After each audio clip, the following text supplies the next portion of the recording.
O Silas Júnior era o baterista Aline, né? da Aline, e ele estava tocando na banda Fruto Sagrado, que era a banda dele. Aí tinha uma turnê no Uruguai que ele não ia poder fazer, ele me colocou de sub, e a banda começou, o Fruto Sagrado começou a fazer muito show, ele não pôde ficar na banda e eu entrei, fiquei na Aline. Aí fiquei 16 anos e meio, assim, cara. Pô, legal, cara. Entendeu? 16 anos e meio. Imagino que foi, pô, um divisor de águas, né? Porque o Marquinhos Gomes era mais groove, né? Isso, e isso. a Aline já era mais balada. Cara, assim, a diferença é que é o seguinte, por favor, entendam bem quem vai ouvir o que eu vou falar, que isso eu estou falando no melhor sentido da palavra.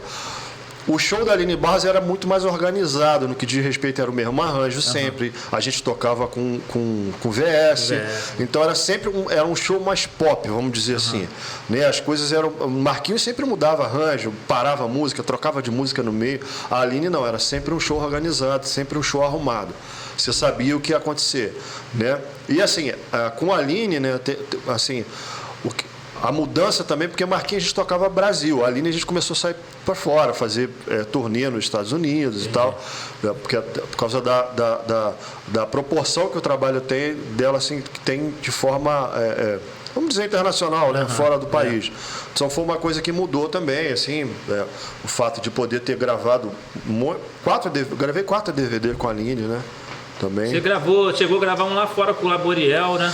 Não, esse DVD o gravado foi aqui mesmo, aqui em São Paulo. A gente gravou em São Paulo o DVD de 25 anos de 20 ou 20, perdão, cara, eu não lembro. 20 ou 25 anos de carreira dela.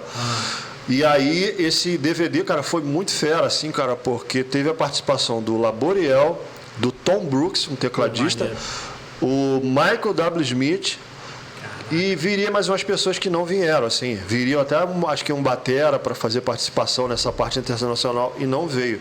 E acabou que caiu para mim gravar com eles também, assim, né? Pô, legal. E foi uma experiência de vida, assim, cara, absurda, assim, ter gravado com os caras. Chegou a trocar ideia com os caras? Cheguei. A gente ficou 2 dias juntos, né, cara, assim. Porque a parte deles, a parte dos internacionais, a gente ensaiou o DVD aqui no Rio, que foi a produção e direção dos caras do Roupa Nova, mais precisamente do Fegali e do Cleverson. E aí a parte deles a gente foi para São Paulo e ensaiou um dia antes, passamos um dia antes, 5 músicas, se eu não me engano. Teve mais, na verdade, mas no DVD acho que entrou só 5. E gravamos no outro dia. Então a gente ficou bastante tempo ali batendo papo, assim, cara. Então, assim, foi... E naquela época ele estava estouradaço por causa do Zona Music, né? Rock'n'Roll e tal. Pois é, cara, assim, assim, pra você que é músico evangélico, assim, a galera que é um pouco mais antiga, conhece o Laboriel só por causa do Ozana Music. Cara, o Laboriel gravou com muita artista pop, assim, mundialmente conhecido, né? Stevie Wonder, um monte de gente, muita gente, cara. Eu perderia muito tempo aqui falando sobre isso. E assim, cara, o que mais me impactou, assim, principalmente no Laboriel, todos eles, assim, foram super humildes, assim, muita gente boa, mas o que mais me impactou no Laboriel, e aí eu fui entender aquele negócio dele de tocar pulando, aquela alegria toda, que eu até achava meio engraçado, assim, falava, pode crer, na época a gente... Eu acho, meio exagerado. Cara, a humildade do cara e como você vê Deus na vida do cara, bicho, isso é uma parada impressionante, assim. Uma coisa que aconteceu foi o seguinte, assim, tava tudo tão normal, cara, e ele fala português bem pra caramba, né? E aí uma hora eu cheguei pra ele e falei, pô, cara, deixa eu te falar uma coisa, tá tudo muito normal, que legal e tal, mas, pô, queria te dizer, cara, que é uma honra pra mim gravar um DVD do teu lado, que foi DVD e CD.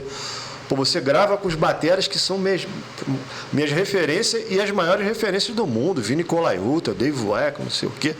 Cara, nesse momento ele me abraçou e começou a chorar, cara. Caramba. Tinha testemunha, ainda bem, assim, e ele falou, cara, a alegria minha de conhecer vocês e agora eu tenho mais gente na minha família. Pô, mas, cara, aquilo foi uma parada muito impactante pra mim, assim, que eu fiquei... Eu nem me emocionei, porque foi tão uma parada tão fora da curva, assim, que eu fiquei sem ação, assim, fiquei olhando aquilo, abracei ele e tal. E aí eu falei, caramba, na hora, bicho, não tem como você não não lembrar, a gente conversa muito Pode sobre crer, isso, a gente é né? amigo, né? Simplicidade do Da cara, simplicidade né? de um cara daquele tamanho. É, A gente vê tanto, desculpa a expressão, tanto músico bico, cara, que não tem história nenhuma, marrento, sabe? Nariz em pé, não fala com Dar ninguém. estrelada pra cima dos outros. Gente, quer né? estrelar pra cima dos outros, aí você vê um cara desse tamanho, cara.